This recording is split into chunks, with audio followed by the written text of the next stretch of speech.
கிறிஸ்துவுக்குள் பிரியமான சகோதர சகோதரிகளே, உங்கள் அனைவருக்கும் நம்முடைய கர்த்தராகிய இயேசு கிறிஸ்துவினுடைய வாழ்த்துதலை தெரிவித்துக் கொள்கிறேன்.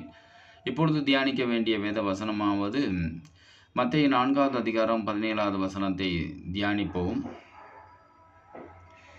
அது முதல் இயேசு, மனம் திரும்புங்கள், பரலோக ராஜ்யம் சமீபித்திருக்கிறது என்று பிரசங்கிக்க தொடங்கினார் என்று இந்த இடத்துல நாம் பார்க்கிறோம்.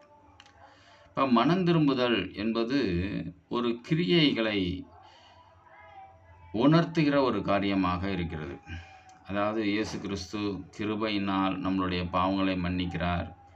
கிருபையினாலேயே நாம் பரலோக ராஜ்யம் செல்வோம் என்று அநேக பிரசங்கங்களை நம்ம கேள்விப்பட்டிருப்போம். ஆனால் இந்த இடத்துல என்ன சொல்லப்படுகிறது? இயேசு சாமியே சொல்கிறாரு, மனம் திரும்புங்கள், அப்பொழுது பரலோக ராஜ்யம் சமீபமாக இருக்கிறது என்று சொல்கிறார். இப்போ பொதுவாகவே ஒரு ஊருக்கு போகிறோம், அப்போ குறித்த நேரங்களில் ஒரு பஸ்ஸுக்காக காத்திருக்கிறோம். அப்போ வர வேண்டியவங்க வரலன்னா நம்ம என்ன சொல்லுவோம்? சீக்கிரம் வாங்க, பஸ் இந்த நேரத்தில் வந்துட போகுது அப்படிங்க சொல்லுவோம். அப்போ எதுக்காக அப்படின்னா, அந்த பஸ்ஸில் ஏறி போகிறதுக்காக சீக்கிரம் வாங்க அப்படின்னு சொல்கிறோம். அது மாதிரி சீக்கிரமாக மனம் திரும்புங்க, அப்போ தான் பரலோக ராஜ்யத்துக்கு பிரவேசிப்பதற்கு நம்மால் முடியும் என்பதை குறித்து இந்த இடத்துல உற்சாகப்படுத்தும் ஒரு வார்த்தையாக கூட காணப்படுது. அப்போ மனம் திரும்புதல்னா என்ன அப்படின்னா, இதில் இந்த இடத்துல கிருபையை குறித்து சொல்லப்படலை. நம்மளுடைய கிரியைகள், பாவ கிரியைகளை விட்டு விலகி நற்குண கிரியைகளிலே நாம் ஜீவிப்பது தான் மனம் திரும்புதல். இதை இயேசு சாமி மாத்திரம் இந்த பிரசங்கத்தை பிரசங்கிக்கல. அதுக்கு முன்பு யோவான் ஸ்நானகன் கூட இதே பிரசங்கத்தை தான் பிரசங்கிக்கிறார். மத்தேயு 3:8 அப்படின்னா, மனம் திரும்புதலுக்கு ஏற்ற கனிகளை கொடுங்கள் என்று சொல்கிறார். அப்போ மனம் திரும்புதலுக்கு ஏற்ற கனி நம்ம மத்தியில் இல்லாட்டினா பரலோக ராஜ்யம் செல்ல முடியாது. அந்த இடத்துல அடுத்த வார்த்தைகளை கூட பார்க்குறோம். என்ன சொல்கிறாரு? அதாவது 7வது வசனத்தில் சொல்கிறாரு, பரிசேயரிலும் சதுசேயரிலும் அநேகர்கள் தன்னிடத்தில் ஞானஸ்நானம் பெறும்படி வருகிறதை அவன் கண்டு, விரியன் பாம்பு குட்டிகளே, வரும் கோபத்துக்கு தப்பித்து கொள்ள உங்களுக்கு வகை காட்டினவன் யார் என்று இந்த இடத்துல சொல்கிறார். அப்போ இதுலேருந்து என்ன தெரியுது அப்படின்னா, அந்த காலத்திலேயே ஞானஸ்நானம் எடுத்தால் பரலோக ராஜ்யம் செல்ல முடியும். ஞானஸ்நானம் எடுத்தால் நாம் கடவுளுடைய பிள்ளைகளாக ஆக முடியும். இன்றைக்கு அதே துன்மார்க்கமான உபதேசம். ஞானஸ்நானம் எடுத்தால் பரலோக ராஜ்யம் உண்டு, இயேசுவை விசுவாசித்தால் பரலோக ராஜ்யம் உண்டு, அவர் கிருபையினால் நம்மை பரலோக ராஜ்யம் சேர்த்துக்கொள்வார் என்ற ஒரு மூட நம்பிக்கையின் உபதேசத்தை தான் நாம் எதிர்பார்த்துக்கிட்டும் இருக்கிறோம். மூட நம்பிக்கையின் உபதேசம்தான் பேசுவதை நாம் விருப்பப்படுகிறவர்களாகவும் இருக்கிறோம். எனவே மனம் திரும்புதல் என்பது ரொம்ப அவசியம். அதாவது நம்மளுடைய கிரியைகளிலே ஒரு பெரிய மாற்றம், பரிசுத்தத்துக்கு ஏதுவான குணம் உருவாகுவது தான் மனம் திரும்புதல். அப்போ அதை தான் தேவன் எதிர்பார்க்கிறார். இயேசுசாமி அதை தான் எதிர்பார்க்கிறார். எனவே பழைய ஏற்பாட்டின் காலத்தில் மாத்திரம் கிரியை எதிர்பார்க்கல, புதிய ஏற்பாட்டின் காலத்திலையும் இயேசுசாமி அதை குறித்தே பிரசங்கம் பண்ணுவதற்காக வந்தவராகவும் இருக்கிறார். ஒருவன் மனம் திரும்பினால் மாத்திரம்தான் பரலோக ராஜ்யத்திற்கு செல்ல முடியும்.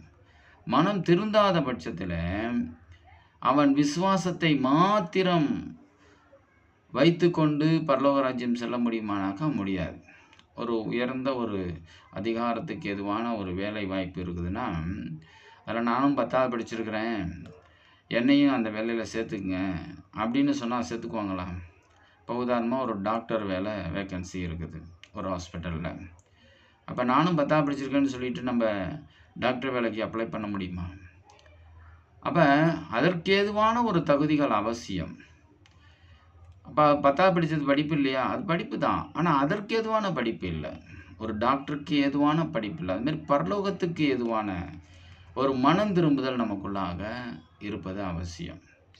அப்படி நாம் மனம் திரும்பாத பட்சத்தில் நாம் எப்படி பரலோக ராஜ்யம் செல்ல முடியும்? விசுவாசம் என்பது ஒரு ஆரம்பம். ஒரு விசுவாசத்தை ஒரு புரிதலோடு சொல்லப்படும் போது ஒரு 10வது படித்ததுக்கு சமம். அந்த விசுவாசத்தின் முதிர்ச்சி தான் கிரியைகள்.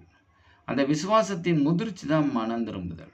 அந்த விசுவாசத்தின் முதிர்ச்சி தான் நமக்குள்ளாக ஆவிக்குரிய ஒரு உணர்வுகள் வெளிப்படுகின்ற சிந்தனை. அதாவது தேவனுடைய சித்தம் செய்கிற சிந்தனை. அப்போ இதெல்லாமே தேவன் எதிர்பார்க்கிற ஒரு விஷயம். இன்றைக்கு எத்தனையோ பேர் சிகரெட் அடிக்கிறதோ தண்ணி அடிக்கிறது சிறு பாவம் தான் கணக்கில். ஆவிக்குரிய விஷயத்தில் பார்த்தோம்னா அது ஒரு சிறு பாவம் தான். அந்த சிறு பாவத்தை கூட இன்னும் விடாத ஒரு மனநிலைகளில் இருந்து நான் இயேசுவை ஏற்றுக்கிட்டேன், அவர் இல்லைன்னா நான் இல்லை அப்படின்னு சொல்லி இயேசுவை அங்கீகரித்து கொண்டு இருக்கிறவர்கள் அல்லது ஏற்றுக்கொண்டு விசுவாசிக்கிறவர்கள் அவர்கள் நித்திய ஜீவனை எப்படி சுதந்திரிக்க முடியும்? அப்போ நாம் நித்திய ஜீவனை சுதந்திரிக்க வேண்டும் என்றால் நமக்குள்ளாக மனம் திரும்புதல் அவசியம். அப்போ இதை குறித்து தான் அப்போஸ்தலர் 3வது அதிகாரம் 20வது வசனத்தில் ஒரு வார்த்தையை நம்ம பார்க்கலாம். அப்போஸ்தலர் 3வது அதிகாரம் 20வது வசனம், உங்கள் பாவங்கள் நிவர்த்தி செய்யப்படும் பொருட்டு நீங்கள் மனம் திரும்பி குணப்படுங்கள் என்று சொல்கிறார். அப்போ நம்ம பாவங்கள் நிவர்த்தி செய்கிறது அப்படின்னா மன்னிக்கப்பட வேண்டும் என்றால் முதலாவது மனம் திரும்பு. ஒருவேளை நம்ம மனம் திரும்புகிற விஷயத்திலேயே நாம் பர்சன்டேஜ் விஷயத்தில், இப்போ உதாரணமாக ஒருத்தன் சிகரெட் அடிக்கிறான், டெய்லி 10 சிகரெட் அடிக்கிறவன் நான் மனம் திரும்பிட்டேன், டெய்லி ஒரு சிகரெட்டு தான் அடிக்கிறேன் அப்படின்னு சொன்னான். அப்போ அவன் எவ்வளோ பர்சன்டேஜ் மனம் திரும்பி இருக்கிறானோ அவ்வளோ பர்சன்டேஜ் தான் அவனுக்கு அந்த பாவங்கள் மன்னிக்கப்படும்.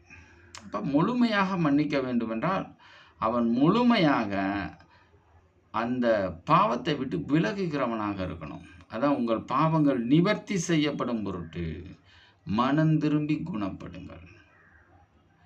அப்போ நம்ம மனம் திரும்புவதில் பூரணப்படணும்.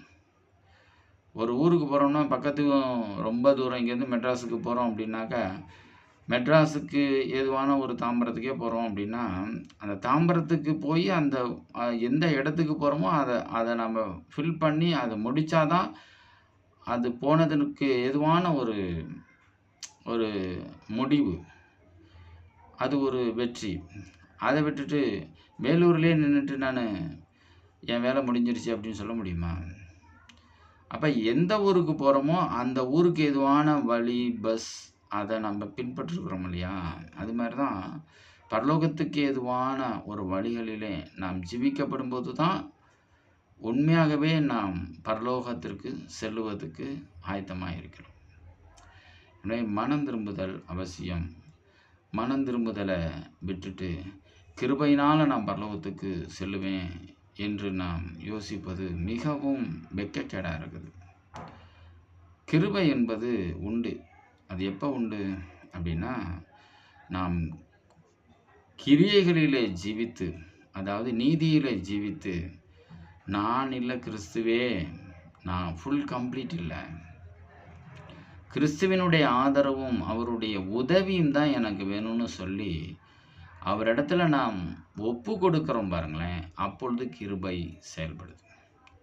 ஆனால் அதே கிருபையை நான் இல்லை கிறிஸ்துவே தான் அப்படின்னு சொல்லிட்டு எந்த அடிப்படை தகுதிகள், அதாவது நற்குணங்கள் நமக்குள்ளாக இல்லாமையே பாவத்திலேயே இருந்து நாம் கிருபை எதிர்பார்க்குறோம்னாக்க நிச்சயமாக அந்த இடத்துல கிருபை செயல்படுவது இல்லை. உதாரணமாக ஒருத்தன் 100 மூட்டையை மூட்டை அதை ஒரு இடத்துலேருந்து இன்னொரு இடத்துல ஷிஃப்ட் பண்ணணும். அதில் 99 மூட்டையை அந்த நாளில் செஞ்சுட்டு ஒரு மூட்டை அவனால் தூக்க முடியல. அதாவது டைம் ஆயிடுச்சு, இந்த டைம்குள்ளவே அதை எடுத்து முடிக்கணும். அது 90 மூட்டையாக கூட இருக்கலாம். அதை எடுத்து வச்சோன்னே ஓனர்கிட்ட சொல்கிறான், ஐயா இன்னும் 10 மூட்டை எடுக்கலை, டைம் முடிஞ்சிருச்சு, எனக்கு உடல் கலப்பாக இருக்குது அப்படின்னு சொல்கிறான். சரி பரவாயில்ல, அந்த 10 மூட்டையை நீ அப்புறம் எடுத்துக்கலாம், ஆனாலும் சொல்லப்பட்ட கூலியை இந்த வாங்கிக்கோ அப்படின்னு சொல்லுவார். ஆனால் அதே சமயத்தில் ஒரு மூட்டையும் எடுக்காமல் அவன் உட்காந்துக்கிட்டே இருக்கிறவனுக்கு அந்த 100 மூட்டை எடுக்க வேண்டிய இடத்துல அவன் ஒரு மூட்டையும் எடுக்கலை, அல்லது 10 மூட்டை மட்டும் எடுக்கிறான், ரொம்ப மேதாவியாக இருக்கிறான் அப்படின்னா அவனுக்கு 90 மூட்டை பெண்டிங்காக இருக்கிற பட்சத்தில் கிருபையாக அவனுக்கு கூலி தருவது இல்லை. இப்போ கிருபைனா இப்படி தான். நம்மளால் எந்த அளவிற்கு பரிசுத்தமாக வாழ முடியுமோ அதை வாழணும். அதற்கு பிறகு தேவனுடைய இயேசு கிறிஸ்துவினுடைய அந்த கிருபை நமக்கு பிரயோஜனமாக இருக்குது. அவரை நோக்கி பார்க்கிறதே ஒரு பெரிய கிருபை தான். இப்போ ஓட்டப்பந்தயத்தில் கூட பார்த்திங்கன்னா,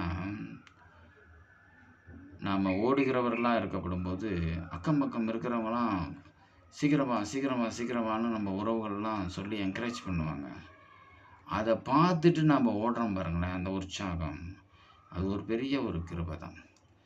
அதுவே நமக்கு ஒரு ரோல் மாடலாக இருக்கிற, அந்த ஓட்டப்பந்தயத்துக்கே ரோல் மாடலாக இவர் தான் அப்படின்னா, ஒரு வேலை உசேன் போல்ட்டு தான் அப்படிங்கிற ஒரு பட்சத்தில் அந்த மனுஷனே நின்று சீக்கிரமானாக்கா நமக்கு எந்த அளவுக்கு ஒரு எனர்ஜி, உற்சாகம் இருக்கும். கண்டிப்பாக நான் ஓடி ஜெயிக்கணுங்கிற எண்ணம் வருது இல்லையா? அப்போ அந்த மனுஷனுடைய அந்த ரோல் மாடலுங்கிற அந்த உற்சாகம் பெரிய கிருபை. அது மாதிரி இயேசு கிறிஸ்துவினுடைய தன்னை தாழ்த்தி நமக்காக இந்த பூமியில் பிறந்து சத்தியத்தில் ஜீவித்து பரிசுத்தத்துக்காகவே நிலைத்து நின்ற ஒரு காரியத்தை நாம் நினைத்து பார்க்குறோம் இல்லையா? அதுபோல் நானும் வாழணுங்கிற அந்த உணர்வுகள் உருவாகுது இல்லையா? அது ஒரு பெரிய கிருபை. எனவே மனம் திரும்புவதில் கிறிஸ்துவை நோக்கி பார்க்கப்படும் பொழுது பரலோக ராஜ்யம் அடைய முடியும். இப்போ சமீபமாக இருக்கின்ற பரலோக ராஜ்யத்திற்கு செல்வதற்கு நாம் மனம் திரும்புதல் என்ற கிரியை அவசியம். கிருபையை சார்ந்து மாத்திரம் இருப்பது அவசியம் இல்லை. கிரியை நமக்குள்ள முழுமை பெறவில்லை என்றால் தேவனுடைய கிருபை அந்த இடத்துல வெளிப்படும் என்பதை உணர்ந்து வருகின்ற நாட்களிலே நாம் மனம் திருந்துவோம். தேவன் தாமே ஆசீர்வதிப்பார்.